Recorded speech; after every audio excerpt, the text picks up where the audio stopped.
सुंदरवन से चंपू खरगोश एक बार शहर घूमने के लिए आया।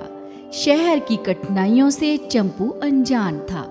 वह निर्भय होकर शहर की गलियों में घूमने लगा। गलियों में इस तरह चंपू को घूमते देख वहां रहने वाले बहुत से कुत्ते उसके पीछे दौड़ पड़े। कुत्तों से जान छुड़ाने के लिए चंपू तेजी से भागकर गली के ही एक छोटे से घर में जा छुपा। चंपू ने देखा घर बाहर से जितना छोटा दिखाई दे रहा था, अंदर से उतना ही बड़ा था। घर में ऐसी कई अजीबोगरीब चीजें रखी हुई थी जिन्हें चंपू ने पहले कभी नहीं देखा था। बाहर से आती पदचाप को सुनकर चंपू एक कोने में दुबक कर बैठ गया। चंपू ने देखा काला लबादा और टोप पहने कोई व्यक्ति अंदर आया। उसने घर के कमरे में कोने पर पड़ी एक छड़ी उठाई और उसे घुमाया और गायब हो गया। चंपू को यह सब देखकर बहुत ही आश्चर्य हुआ। दरअसल वह घर किसी जादूगर का था। चंपू ने भी जादूगर की तरह रखी हुई एक अन्य छड़ी हाथ में उठाई, उसे जादूगर की तरह घुमाया और छड़ी को हाथ में लिए ही घर से बाहर आ गया। चंपू कुछ ही आगे बढ़ा था कि उसे कुत्तों की एक टोली दिखाई दी।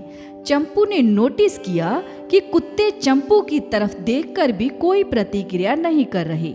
चंपू धीरे धीरे आगे बढ़कर कुत्तों के सामने जा खड़ा हुआ। कुत्ते ना तो चंपू को देखकर भौंके और ना ही उस पर झपटे। चंपू को बड़ा आश्चर्य हुआ। उसे जादूगर वाला कारनामा याद आया।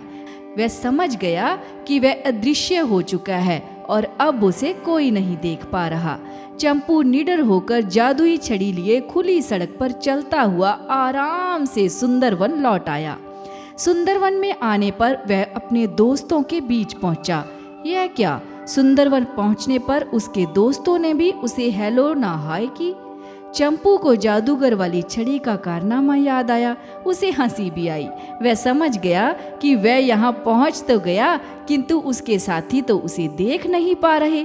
चंपू ने जादुई छड़ी को एक बार फिर घुमाया और वह दृश्य हो चुका था। उसके दोस्त अचानक उसे वहां देखकर आश्चर्यचकित थे। सब एक साथ उससे पूछ बैठे, हेलो दोस्त, कैसे हो, क्या हाल चाल है, अब तक कहाँ थे? चंपू बोला, सब कुछ ठीक ठाक है, तुम लोग सुनाओ, क्या हाल है यहाँ के? चंपू के दोस्तों के चेहरे पर अचानक मायूसी छा गई। वह बोले, यार यहाँ बड़ी गड़बड़ चल रही है।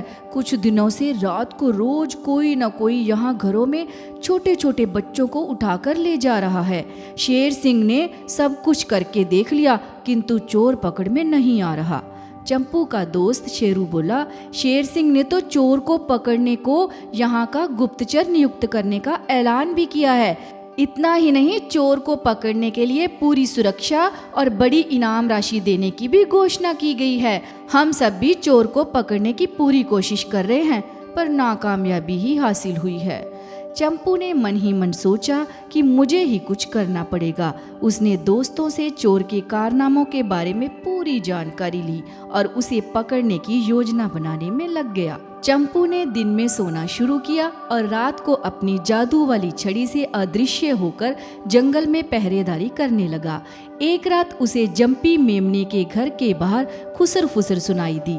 चंपू उस जगह जा पहुंचा जहां से आवाज आ रही थी। चंपू ने देखा कि अरे, यह तो कालू सियार और टिंकी लोमड़ है, पर इतनी रात को ये यहाँ कर क्या रहे हैं? चंपू को याद आया कि जंपी मेमने के दो छोटे छोटे बच्चे हैं। उसे समझते देर न लगी कि माजरा क्या है। वह अदृश्य रूप में कालू और टिंकी के साथ हो लिया। कालू और टिंकी दबे पांव मेमने के घर में घुसे और उसके बच्चों को कुछ सूंघाकर उन्हें एक बोरी में डालकर बाहर ले आए। चंपू कालू और टिंकी के साथ साथ ही चलने लगा। कालू और टिंकी एक ऐसे अनजान रास्ते में पहुंचे जहां बहुत अंधेरा था। उन दोनों ने टॉर्च निकाली और एक सुरंगनुमा रास्ते पर चल दिए। सुरंग से बाहर आते ही एक बड़ी सी गुफा दिखाई दी। कालू ने गुफा के मुंह से एक बड़े पत्थर को हटाया। अंदर का नजारा देखकर चंपू अवाक था। वहां कई सारे जानवर के बच्चों को लाकर रखा गया था। कालू और टिंकी ने मेमने के बच्चे को भी वहां छोड़ दिया और बाहर आ गए। कालू और टिंकी के साथ भी चंपू भी बाहर निकल आया। बाहर आते ही कालू ने फोन जैसा कोई गैजेट निकाला और उस पर किसी से बात करने लगा। कालू की बातें सुनकर चंपू आश्चर्यचकित रह गया। कालू और टिंकी चोरी किए गए बच्चों की तस्करी के लिए वहां से कहीं बाहर भेजने की फिराक में थे। कालू ने टिंकी से कहा, कल शाम तक यहाँ एक गाड़ी आएगी और सभी बच्चों को बाहर ले जाया जाएगा। चंपू के होश उड़ गए थे। जंगल पहुंचते ही तुरंत ही वह शेर सिंह से मिला और सारा हाल शेर सिंह को कह सुनाया। शेर सिंह को कालू और टिंकी पर बड़ा गुस्सा आया। चंपू ने शेर सिंह को सुझाया कि कालू और टिंकी की खैर तो बाद में लेना, पहले हमें उनके चंगुल से फंसे बच्चों को जल्दी से जल्दी मुक्त कराना होगा। शेर सिंह जल्दी ही चंपू व कई सारे जानवरों की सेना के साथ वहां पहुंचा जहां बच्चों को कैद किया हुआ था। शेर सिंह और चंपू ने अपनी सूझबूझ से सभी बच्चों को मुक्त कराया और सेना सहित एक जगह छिपकर कालू सियार और टिंकी लोमड़ के आने का इंतजार करने लगे।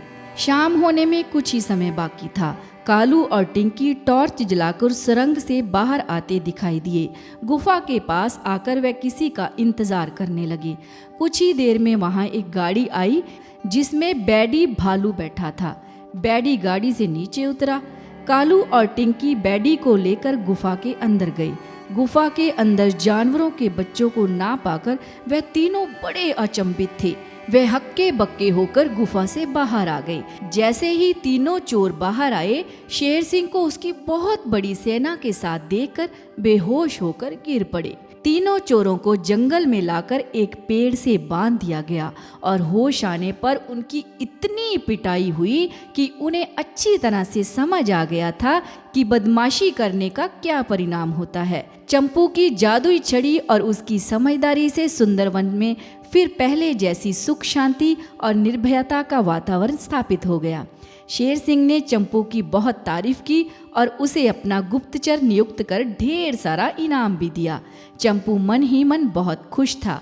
शहर से उसे ऐसी चीज हाथ लगी थी जिसने उसे सबका चहेता बना दिया था। तो बच्चों, जादुई छड़ी की कहानी आपको कैसी लगी कमेंट करके जरूर बताइएगा और इस कहानी को अपने दोस्तों के साथ शेयर भी जरूर कीजिएगा।